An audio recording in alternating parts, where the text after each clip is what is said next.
welcome everyone. Welcome Rory. I'll let you drink first while I do my little preamble.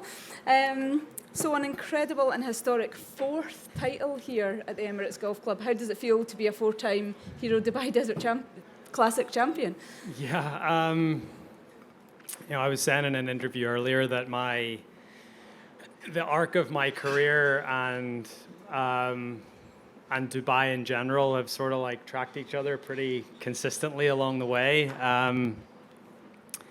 I remember my first Desert Classic in 06 as an amateur staying what seemed like out in the desert at this point. And it's probably like only 10 minutes away now.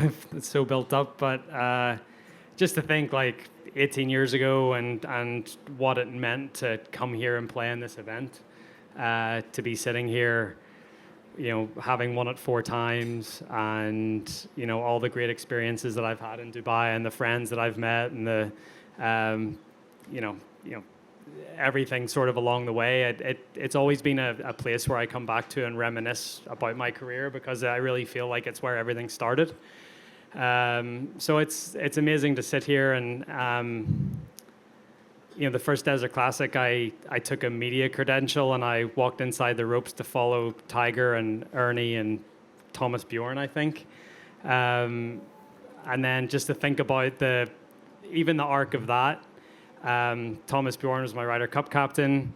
I ended up buying Ernie Els' house. I've become really good friends with Tiger Woods. It's just amazing to think back on the last 18 years and sort of where I find myself. So. I certainly don't take anything for granted, and I always appreciate the opportunity to be able to do what I do. And it feels amazing to sit here and have won that big coffee pot 4 times. Well, it seems like it's come full circle. We'll start with Ewan over here on the left. 2 different ones, if I may. Firstly, you haven't played competitively much at all since the Ryder Cup, but you've come back out this year, seem really sharp, playing very well. You've not been sitting at home watching TV and eating takeaways all winter. What does that process involve to keep you in that place you were in Rome? I think I have enough people around me to keep me accountable. I think that's really, really important. Whether that's Michael Bannon coming out and us working on some stuff, whether that's like the odd text from Harry during the course of an off week, doing some work with Brad Faxon at home in Florida, doing work with my trainer Roe, having conversations with Bob Rutella. I think I have enough of a great team around me and enough people around me to keep me accountable. I feel like if I'm not trying my best, I'm letting them down as well. If they're putting 100% of their effort into it, then I feel like I should at least do them give them the respect to put 100% of my effort in as well. And apologies, but the first Masters question of the year, but you've gone to Augusta having won early, you've gone there having not won early. Does this make a difference, even to your mindset, your confidence at this point? Yeah, I think so. I think, Augusta's still a long way away in golfing terms. A lot can change in, 2.5 months. But it's always nice to get a win. It's always nice to feel like you're playing well going into it. I've always said that I'll take execution over preparation every single time, because, you have to execute the golf shots, especially there. But I think last year at Augusta, I learned a lot about myself, and I learned a lot about, I've told this story numerous times now about the first green on Friday, and Brooks was on the 8th green, and I saw the big leaderboard, and I was already 10 behind at that point. I was 10 behind after 2 days this week and ended up winning the golf tournament. So, there's a massive... I feel like I've taken that learning already and put it into practice a little bit already. But that's a huge thing for me. But everything now is I've still got some big events to come, and but I think from now until that first or second week in April, at least a part of my mind is going to be towards getting myself absolutely ready for there. So to Joy, over on the right. Rory, you've had some incredible wins in your career, but this one would probably stand out, especially for us.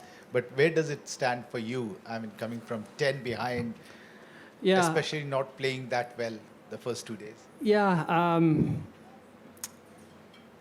I think it would feel, if the scores on the weekend had been flipped and I shot 70, 63, I'd probably be like, yeah, that was amazing. But the 70 today was, I did what I needed to do. I felt like I played a very controlled round of golf. The 2 birdies on 8 and 9 were huge to sort of give me that cushion going into the back 9.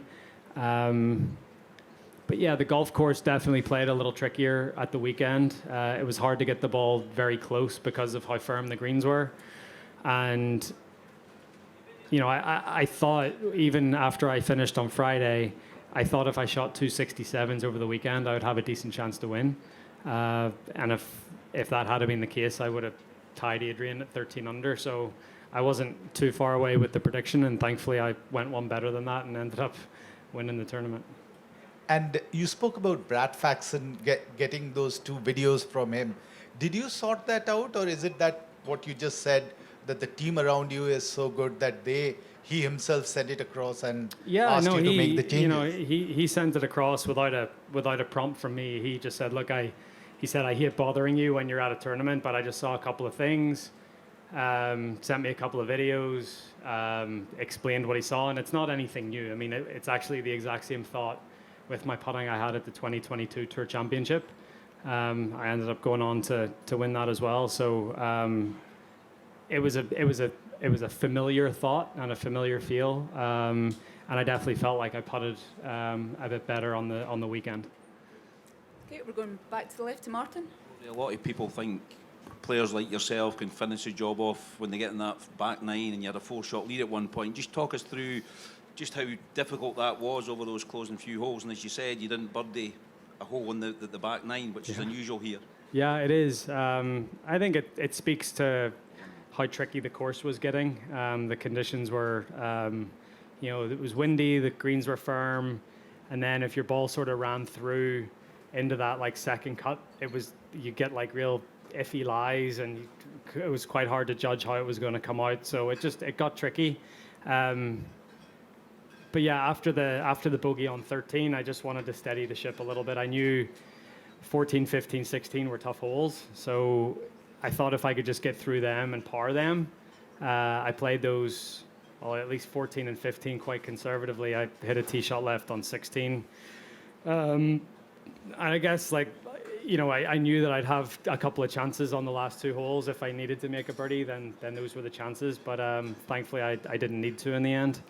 But yeah, it was one of those days where, you know, I give myself a cushion, and then even when I dropped the shot, it was just so hard to make ground up because of the way the course was playing. So, you know, luckily for me, you know, the 8th and the 9th holes today were the 2 pivotal points in the round.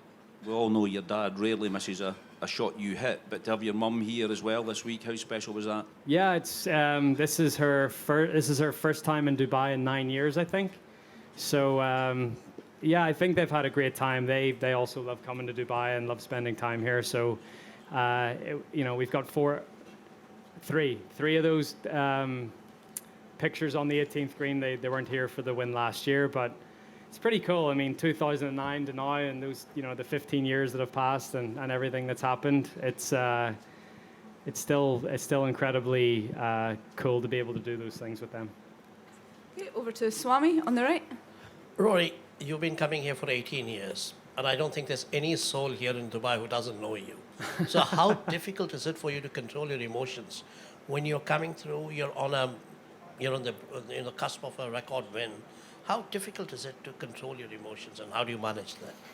I think I just have to keep telling myself, all you're trying to do is either you're trying to win a golf tournament, or you're trying to shoot a good score, or you're trying to do something you've done thousands of times in your life. And I think it sort of puts it in perspective a little bit. So it's really just trying to simplify things and trying to, you know, try to not let the moment take over. You know, you have to be in control of the moment. And I think I have enough experience, and I've played enough rounds of golf like this now that I feel like I don't think I'm perfect at it, but I'm getting better at being able to control, you know, the moment and control my emotions and really try to simplify it into what I need to do that day to be successful. Just to follow up on that, You know, the kind of stories that you share with us, you know, historical, etc., what you just shared about the first time that you came to Dubai when Tiger was there, was Thomas. How much does history and legacy, I mean, in golf in general, mean to you? Everything. I think it's the only way to be able to compare yourself to the people that you grew up idolizing. So I grew up not necessarily, my hero was Tiger Woods. I wanted to do what Tiger did, and I'll not have the career that he's had, but I still look at the trophies that I've won, and my name is on those same trophies that his are on as well, which is, that's, I don't know a better way of quantifying success in the game as putting your name on the trophies that the people before you have put their names on. So, whether it be this trophy or, major championship trophies or whatever it is, I sat up here on Wednesday and talked about global golf and something like the Australian Open, and looking at the Stonehaven Cup and my name's on there with Peter Thompson and all the legends of the game, and I think it's just a very cool thing. Hopefully Michael Thorbjornsson has just won the second time as an amateur here. Hopefully in 15 or 20 years time he's looking back and looking at the trophies that my name is on. Like that. I think just being able to go from one generation to the next. I don't know if there's any other sport that you can do it as much as maybe in tennis a little bit, but I just think that the generations span so long in golf that I've played in a US Open with Tom Watson, but I've also played in a US Open with Rasmus Højgaard, who's 60 years younger than Tom Watson. So I think just the generations and the length of time that you can be a pro and you can have success in golf, I think it's amazing to think about the journey and think about the players that you've played with, and at the start of my career, and then the players that I'm playing with now, and just the length of time that all of those careers have spanned. Thank you, that's beautiful. We're going back over to David on the left. I almost feel bad bringing you back to the present, Rory. That was really good. We've seen you put the afterburners on here so often on the back nine, but I just wondered, when you win the way you did and sort of manage to control things from the front, is there almost more satisfaction doing it that way? No, I like looking back and having a highlight reel on the last day. I'd rather, as I said, if you flip the scores and I had the 70 yesterday and the 63 today, I'd probably be sitting here maybe a little more, not upbeat. Obviously, I won the golf tournament. I'm extremely happy. But, yeah, I guess it is. There's a lot of different ways to win. And I think looking back at the wins that I've had, I've done it a few different ways, and some have been dramatic, some have been not so much. And today was one of those days where I think I started so well and I played that front nine so well that I didn't really have to do anything that special on the back nine just to get it home and get the thing won. And you said yesterday that the first time you'd really look at leaderboards was probably on the back nine. You'll probably saw that Adrian close to within a shot of you with his two birdies. Yeah. How difficult was it then for you not to suddenly think, I've got to go into overdrive? Yeah, I thought I got away with a couple of things today. There was a couple of times where I didn't make birdie on 10. And then I made the bogey on 13, and I thought, those were two that you're hopefully going to make birdie, and I didn't. And luckily for me, the guys around me didn't quite, they made some birdies, but I think it was just really difficult to get the ball close and make a ton of birdies on the way in. So as I said, it was just the cushion that gave me. I knew I always had one or two shots to play with coming down the last few holes, so I think that gave me a certain level of comfort. I think we take one last one from Josh over on the right. Hi, Rory. Just going back to Friday, obviously, 10 shots back. What's the mindset there? Are you still thinking, I can win this golf tournament at that point? Yeah, so I think because of the way the course was playing and the conditions of the course and seeing how the greens were firming up, and I thought As I said earlier, that I thought if I shot 10 under on the weekend, I'd have a really good chance. And I know that Cam was on 13 or 14 under after 2 days anyway, but I just thought that, having played a ton of golf tournaments and knowing sort of how these things play out, unless Cam just sort of took off and left everyone else behind, I always thought around 13, 14 under was going to be the winning score. And then, shooting 9 under yesterday, I knew I was right back in it. And then it meant that today I just had to go out and play a solid round of golf, and I was hoping that would be good enough. So it's not that you're thinking, I'm not thinking from 3 under 10 behind that, okay, I'm going to win this tournament. It's more, if I can play 2 really good rounds of golf and shoot a couple of 67s, that may give me a chance on Sunday. So it's not really thinking about the win, but it's more thinking about, okay, what's the winning score going to be? Is it attainable to shoot those 2 scores? And I thought that it was. Okay. Thank you, Rory. Thank you, everyone. Congrats again. Thank you.